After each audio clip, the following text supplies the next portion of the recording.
this meeting to order then. This is the September 16th TDC meeting. And Liz, do you have an attendance count there? Or do you have what you need for a roll call? I think I have everybody. Okay. Let's see. Okay. All right. First thing on the agenda is chair comments. I don't really have any, but we got some interesting information in our marketing committee meeting. If you weren't there, we need to approve the minutes of several meetings. Do we have minutes of all these meetings, Steve? Madam Chair, yes, everyone was sent the minutes from all the meetings. Okay, so we have minutes from June 26th, July 15th, and August 7th. And I'll entertain a motion to approve those minutes. I make a motion to approve. Second. Thank you. There was a motion from Mayor Kennedy, second from Mayor Hibbard. All in favor, please raise your hand. Thank you. Motion carries. Next on the agenda is public comments. Do we have anybody that would like to make a public comment? Madam Chair, don't see any hands up at the moment, but if we want to give them a moment, attendees in the Zoom, doesn't look like we have any phone callers at the moment, but if you would like to speak, please indicate by raising your hand through Zoom.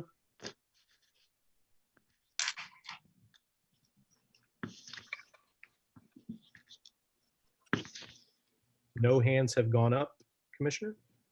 Okay, then. Well, let's close that portion of the meeting. Subcommittee report on marketing. Steve, are you going to do that? Yes, Madam Chair. And actually what I would like to do is just move right to the marketing sales update.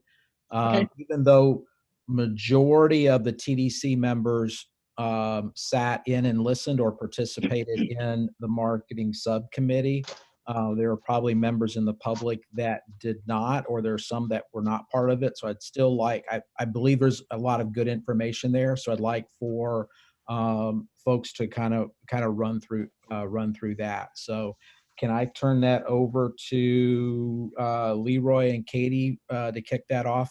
Certainly. Thank you. Good morning again. Going to share a couple slides here with you to give you a little update on Rise to Shine, and also some of our digital marketing efforts. And then Katie will touch on where we're headed.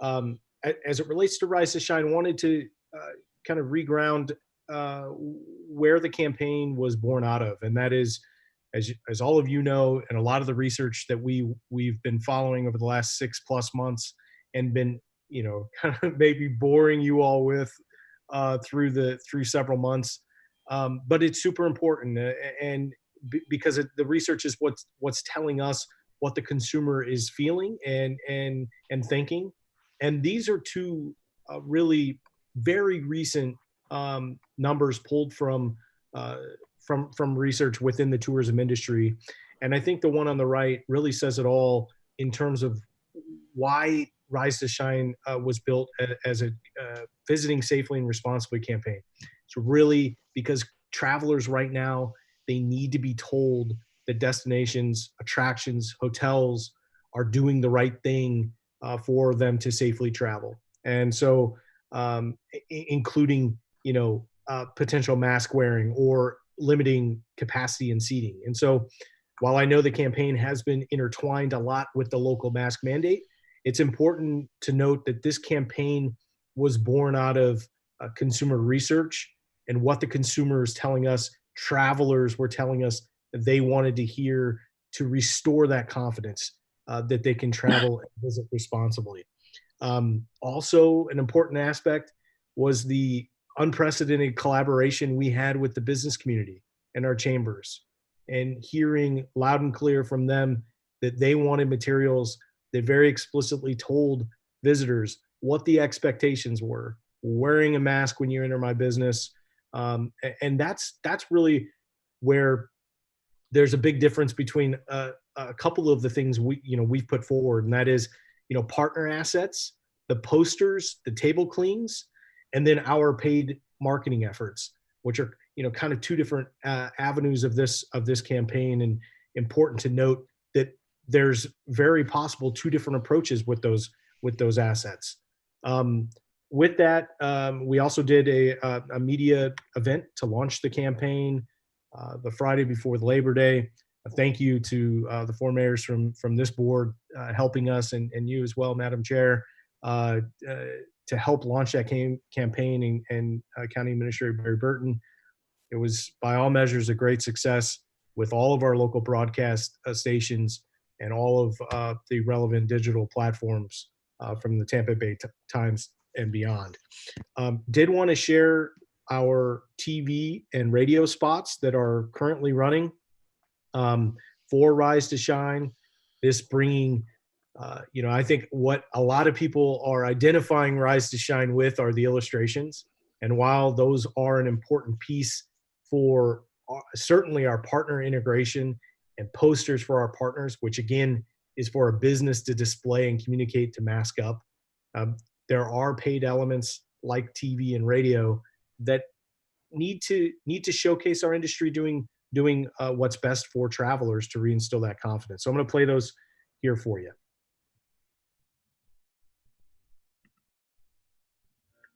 In St. Pete Clearwater, we're ready to move forward to white sand beaches and emerald green waters.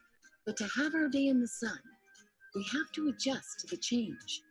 And small shifts now can make a big difference. So let's all mask up and spread out.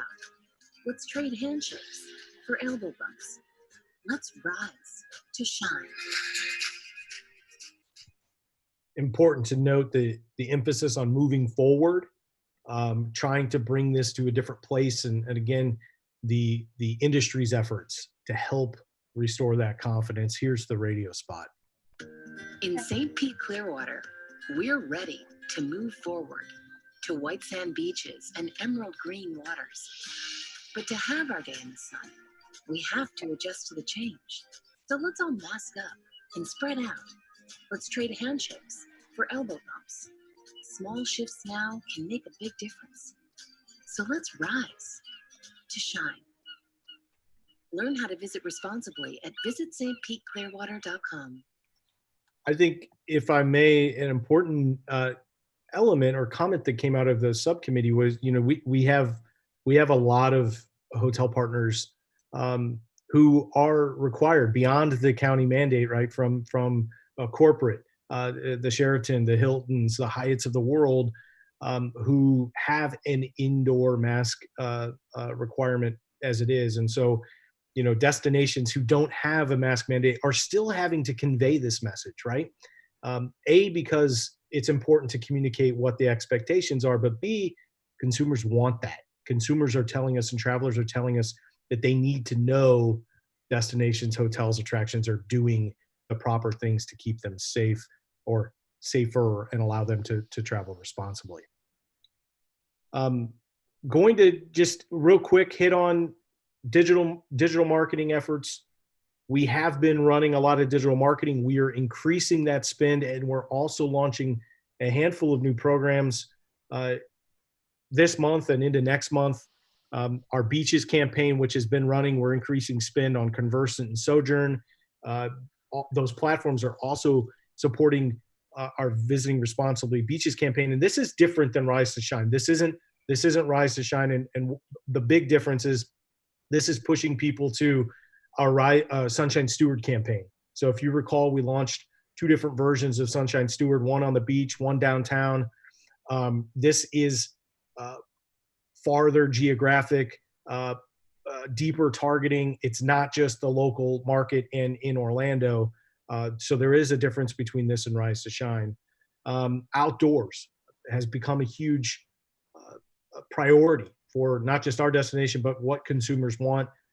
If somebody goes and searches for a hotel or a flight to Florida on a beach destination, we're able to then target them.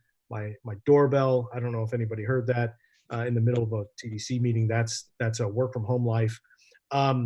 we're able to target them with this outdoor adventures waiting video and our kayaking. The St. Pete Pier, an incredible new asset to the destination. This creative, I'll note, is performing better than most creative we've run over the last several years. It's obviously visually stunning. And the beautiful part is it's 98% outdoors, right? And that's what people want right now. Something new, but also gives them that outdoor fresh air. The new programs we're launching this month, TripAdvisor, Curated Trips, promoting, again, those emphasis on those aspects people are looking for. All of this content with TripAdvisor, Travel Leisure is accessible nationally, but we are targeting specific geos that, based on our latest research, arrivalist data, cell phone tracking data, that can tell us who's actually showing up in the destination over the last 6 months to make sure that they're keeping St. Pete Clearwater top of mind.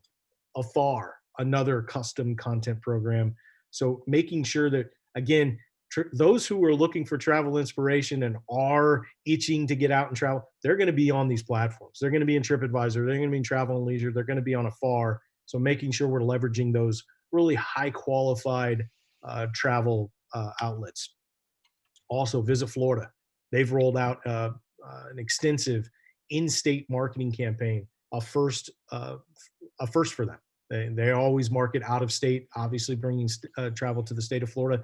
What they're looking to do is capture Floridians, keep them in state, keep us from driving up to the Smoky Mountains, stay here in Florida, and support the #1 industry, tourism.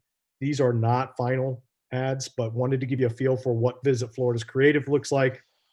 We'll be refining those, and they launch later this month. And one of the last big pieces, significant piece, is a partnership with Expedia. Expedia has rolled out a very large relief program effort, putting a lot of their own dollars behind it in terms of coupons, allowing travelers to book hotels, and they are taking on some of that cost as a bonus to participate in this program. So a significant program launching next month, will run through early next year.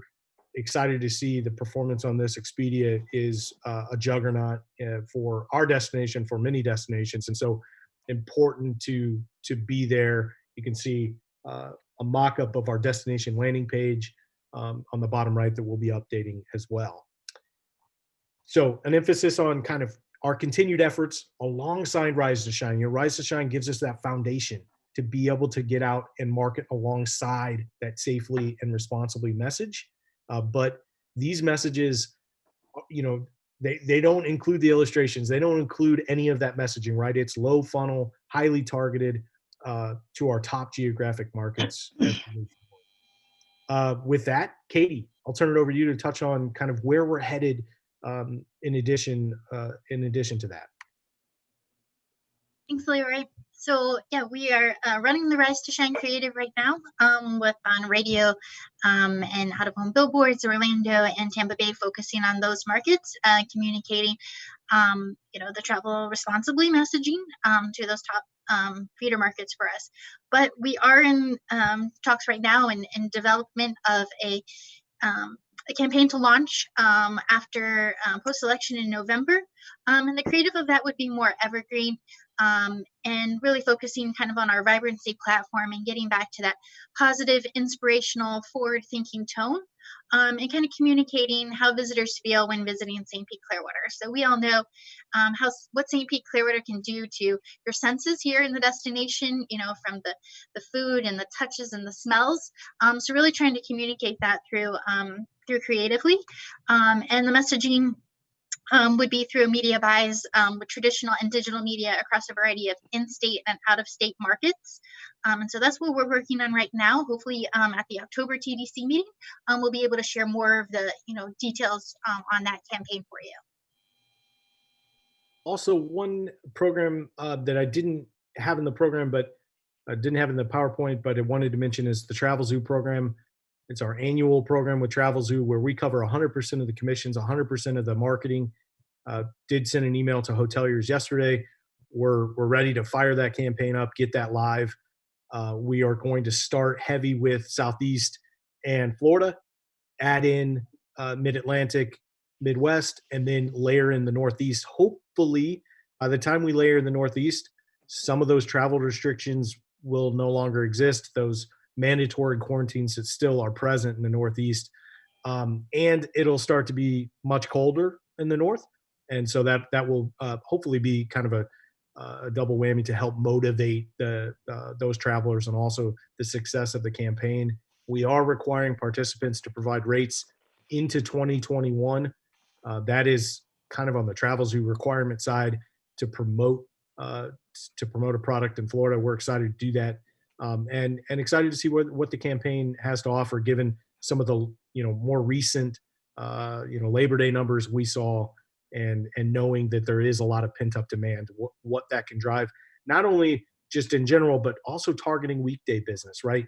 The ability within Travel Zoo, you can load unique rates by day. And so hopefully we can use some of that to drive weekday business, which I know is so crucial now, well, all the time, but especially now and into the fall. Okay. Questions? Okay. Steve, if you want to Yes, roll Madam. in health Yeah. update. Yes, Madam Chair. And again, my apologies to those that heard it during the marketing subcommittee, but I'm going to have just Suzanne and Rosemarie give quick updates for those that are online, the public that's online, as well as the other members that were not in attendance. So we'll have Suze go first on the meeting side, then Rose. Good morning, everyone. I have a couple other slides that I didn't show during this marketing subcommittee meeting, so that might be of interest. Kind of paints a picture of the meetings industry. That's it. So these are year-end numbers that I recently pulled, showing the definite room nights booked so far this year, 106,519. Obviously, that shows a deficit from last year. The cancellations due to COVID from March 1st through September 30th were 36,965, which definitely paints a picture of the importance of group business in the destination coming out of spring and going through summer and definitely into the fall. Room revenue lost was over 6 million and total economic impact 15.5 million lost. So working to get the word out there that St. Pete is open and safe and ready for their business. We created 2 virtual FAMs, one still sunny in St. Pete and the other one virtually Clearwater. Both of these live on our website and as well as on a partner website, North Star Meetings Group. We have a destination guide on their site that we've been running for the last 2 years. We do other media with them. They're one of the largest meeting publications out there, and we typically attend 4 to 5 of their client event trade shows a year. And for the foreseeable future, all of those events are virtual. So they are a great resource as they send out surveys monthly to meeting planners. The latest one had over 800 planners that responded to it. And of those 800 respondents, the majority of them plan meetings in the range of 101 to 500, which is definitely in our target range for meetings. 350 is usually a good range for us that can accommodate, or most of our hotels can accommodate. So we found this very positive that this group of individuals were looking, and of course the breakdown, third-party corporations and associations and association management companies. Rebooking continues to be the primary focus, though new booking and sourcing activities did rise a little bit since July. July was when we kind of hit the low point. So we see that rising, even though 7% seems small, it's still, a light at the end of the tunnel for us for seeing new meetings being booked. And the expectation for 21 and 22, the safety remains the obvious factor for meeting planners and how they can have their attendees come here safely. And this shows that, planners are looking to plan more meetings in the 12 to 18 months coming out of COVID, and about the same. So that rise since May is also a light at the end of the tunnel. One of our other strategic partners is Helms Briscoe, who we work closely with for the last 5 years. We also do their annual partner meeting every year. We host HB FAMs, and we do a yearly client event out in Phoenix for them.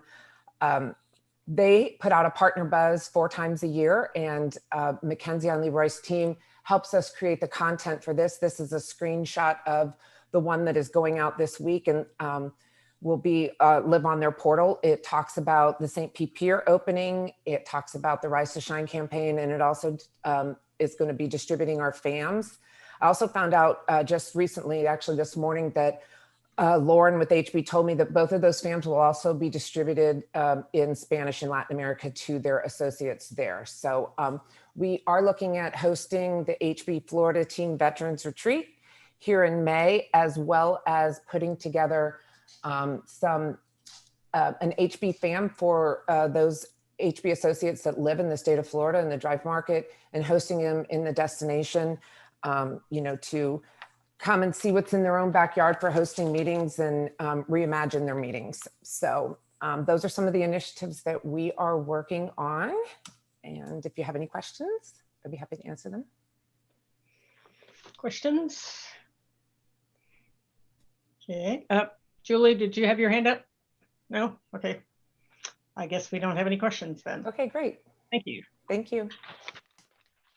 Steve, what's next? We've got Rose. Quick update. Good morning. Good morning. I appreciate the opportunity to present to you today. I'm going to give you just a brief overview of some of the initiatives the Leisure Travel Department has been working on. So Leroy, thank you for putting up my presentation. I wanted to start with webinars, training, and travel. Back in July, we had just over 300 of Delta Vacations top-selling travel advisors join us for a webinar on St. Pete Clearwater. It's a 40-minute training, an update on our area, and 2 agents actually won stays for our destination. So thank you to our hotel partners for their sponsorship of this webinar, the Bilmar Beach Resort and Serrata Beach Resort. And since we cannot host formal group educational visits to our destination right now, the Leisure Travel Department, just like the meetings, has created 5 virtual leisure FAMs to stay connected with the travel industry, and they are located on the Visit St. Pete Clearwater website under the travel trade portal. And Brand USA now features St. Pete Clearwater on their Discovery Program training portal, allowing travel advisors from across the world to learn more about our destination. And I will be traveling over to Orlando for our first in-person trade show, which is actually 2 shows in one, November 8th through 11. At Connect Marketplace, I will have appointments with domestic wholesalers, tour operators, and travel agents. And at RTO, I will be meeting with receptive operators based in Florida to learn more about their international business for 2021 and beyond. And the Leisure Tricks actual virtual shows this next year, starting with Travel Week Europe at the end of October, and Marion from our Central European office will be joining me for Travel Week Europe. And we're also working with AAA Northeast on a Facebook takeover and webinar series called Sessions of Sunshine. And this training is so important to these travel advisors because they're no longer selling cruises. They're no longer selling Hawaii. They're no longer selling the Caribbean or European vacations. They're focused solely on the United States. So they're looking for unique areas and maybe areas they might not know a lot about. So we're doing a lot of training with them. AAA Northeast has branches in 6 states, including Connecticut, New Hampshire, Massachusetts, New Jersey, Rhode Island, and New York, with over 250 travel advisors and 2 call centers. And joining Visit St. Pete Clearwater will be 4 other Florida DMOs. 3 other DMOs, Visit Lauderdale, Visit Central Florida, and Visit Tampa. And finally, we're working on a similar training series with AAA Auto Club Group, which is the 2nd largest club in the United States with 400 member reps and travel advisors across 12 states, including Florida, Georgia, North and South Carolina, Tennessee, Illinois, Indiana, Wisconsin, Michigan, Iowa, North Dakota, and Nebraska. And partnering with Visit St. Pete Clearwater on this free live broadcast, AAA is calling their Florida training series will be Visit Tampa, Central Florida, Orlando, Visit Lauderdale, and Miami CDBs. So that is just a quick overview of everything we're doing in leisure travel. Thank you. Any questions for Rosemary? Okay. So we're moving into department reports. Steve, do you have? And Madam Chair, on that, for members of the council, going to our website, they'll have all the specifics if you want to go and peruse all the different departments and what they're doing. So that covers the department reports. And then your report is next. There we go. Very quickly, tourism snapshot. And on this one that deals with primarily the hotel motel data, as well as vacation rental data, as well as bed tax data, or TDT. Under hotel motel, as we look, as we go through year to date, occupancy's down on average 22%. ADR is down 8.4%. And again, to be expected given the pandemic. I did want to go through and I think visually share I think how this begins to look as well. So bear with me here. Right.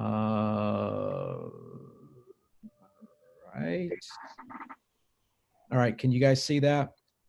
Yes. All right. So this looks at between March and September, where the orange is the last year, blue is this year. The occupancy level. So starting in March, obviously you see the dip in occupancy, the severe dip in April due to the pandemic, the climb back up. And then you can see in June it was up, it went down in July and August, and then September to date is coming back up, which is good news, but that's primarily because of Labor Day weekend being in there. And Leroy, we did get the numbers for Sunday, and again, our numbers were way up for Labor Day weekend. And on that, keep in mind that was against a Dorian last year, which was, keep in mind that was the event that must have lasted like 3 weeks in terms of the media covering it. And so, as a destination, we're down from there. This is more or less the graph showing again that dip in March, the coming up as we go through the summers. And then this is the first time that the beach is opened. And then it pretty much corresponds to the weekends versus weekday, and what we're seeing within the lodging industry. And then you see the big spike here as we go toward Labor Day weekend over last year. And keep in mind, that was because of Dorian. When we look at vacation rentals, year to date, you're looking at occupancy, they're down 7.1%, but rate is up at 1.9%. Room nights sold basically flat, down 1.4%. So vacation rentals doing better than the hotel side of it. Under the tourist development side, there on this one, we got our numbers in for July, for June collections, or for June business. And we were down about 25% as compared to last year. So we've held consistent basically between June and July, as we started coming up from our bottom in April. Thanks to the guidance of Jim with out of OMB, he did a great job, or at least a better job than I did in the projections. And if we had gone with the projections that we originally made back in March of where we thought things were going to go, then we would be down about additional $7.5 million. But I went back and looked at what projection was and what actual is, and we've gained $7.5 million from that. So the nice part is, depending on how August and September come up, the last 2 months, and I think September might be a little bit better than projected, because last year we did have that bad weekend around Dorian, around Labor Day. Again, we'll finish up better than we thought, but not as well as we have historically had without the pandemic. And I know Jim's on the phone here. I don't know if there's anything else Jim wanted to add, especially to the TDT side, the revenue side. And if not, No, I don't have anything else unless there are any questions for me. And I can't see if you raise your hand, so just go ahead and speak. There we go. Nobody has any questions? Okay. It's not. Okay. The next item that I have is Tdc Openings. And I know as TDC members, you received an email from me last week regarding the fact that we had 7 vacancies. This is due to some folks coming on board to fulfill the remaining portion of a term, some folks that are finishing up a term. But anyway, everything has been submitted to the county. I know today at 4 p.m. is the final deadline. I believe everybody that is a current member of the TDC that wish to stay on board has already submitted resubmitted their application. But I did just want to recognize that. When we set up the agenda last week, it was one where we still only had one that had responded, and I thought we had a little bit more time, but no, today was the last day. So thank you for everyone for getting your information in. And the final 2 things that I have, one is, and Tony asked this question in the marketing subcommittee regarding Vanessa, who has been our representative in the UK for the last, I believe it's 12 years, who is stepping down from her company. Actually, she's closing the company. And she gave us notice. And so we're in the process of really closing everything down to where that'll end on September 30th. As far as going through and replacing Vanessa, Tony, it's very hard to replace Vanessa. I mean, talk about someone that's very passionate about our community. So it'd be tough to replace her or her company. In the interim, we have the ability to utilize our own staff. In addition, Rooster, who we go through and use on the PR side, has some sales capabilities.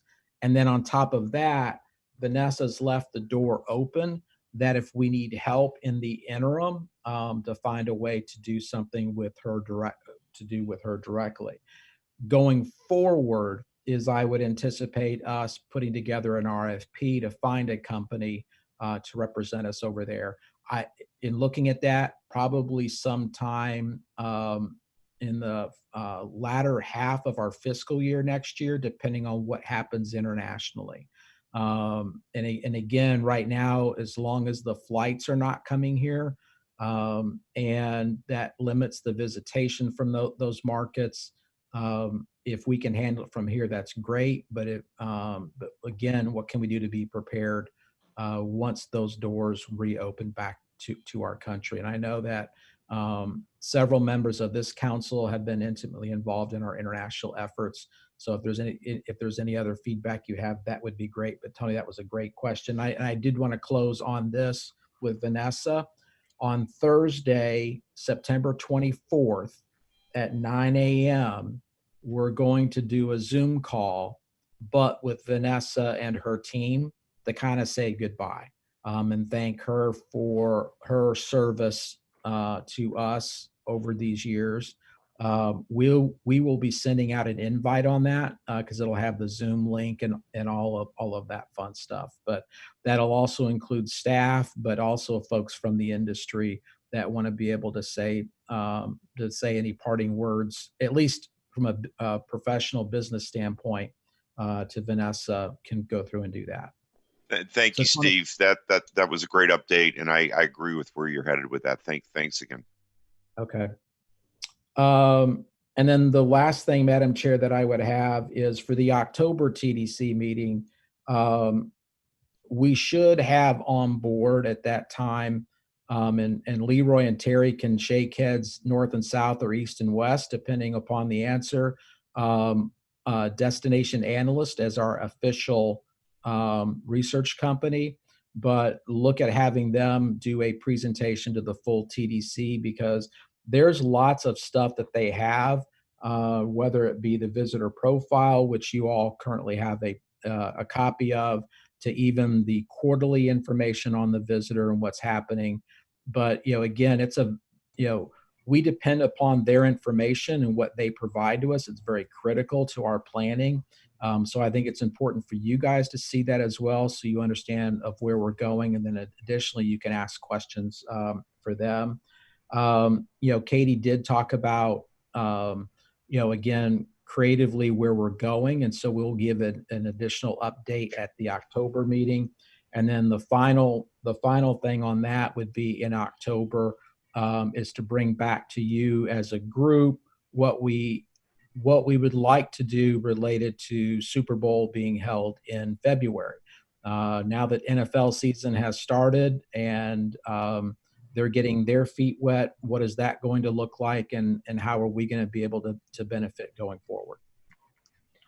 And Madam Chair, that's all I have. Terry, you had something?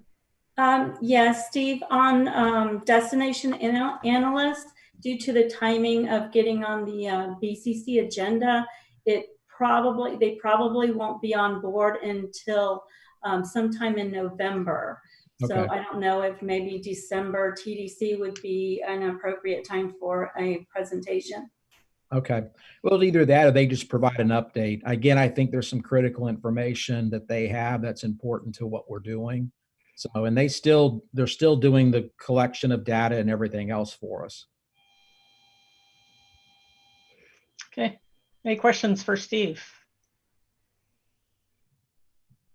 Okay, if there's nothing else, any comments on anything? All right, then we are adjourned. Thank you all. Thank you very much. Thank you.